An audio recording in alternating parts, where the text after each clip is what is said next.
So hello voice, இன்றைக்கி நம்ம என்ன பார்க்க போகிறோன்னா, இதான் என்னோடய வாய்ஸு.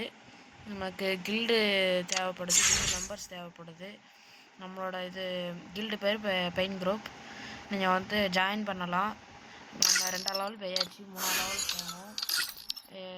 இது கில்டு வார்லாம், கில்டு வார் டெய்லி வரணும். அது மட்டும் இல்லாமல் நீங்கள் நினைக்கிற மாதிரி இங்கே நிறைய பேர் கிடையாது. இதில் பாதியெல்லாம் பாட் ஐடி தான் என்னோடது. இது ஏன் பாட் ஐடி தான், இதுவும் என் பாட் ஐடி தான். மிச்சதெல்லாம் சும்மா தான் கைஸ் இருக்குது, சும்மா சேர்த்து விட்டேன் கைஸ்.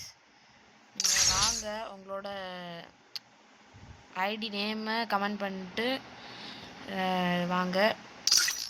இதான் வந்து பார்த்துக்கோங்க, இதான் அந்த ஐடி நம்பர். இந்த பேர் போட்டிங்கனாலே வந்துடும், பெயின் குரூப்னு போட்டாலே வந்துடும். நமக்கு ஒரு கில்டுக்கும் ஒரு வார் மாதிரி நடக்கும். அதனால் நம்ம அதை ஜெயிச்சாகணும்னு சொல்லிட்டு சும்மா சொல்கிறோம். வாங்க, கில்டு வர வாங்க, இதான் என்னால் சொல்ல முடியும். ஸோ வேதவே இதான் என்னோடய வாய்ஸ். நான் இன்னும் வேறு என்ன கண்டென்ட்லாம் போடலான்னு சொல்லுங்கள், போடலாம்.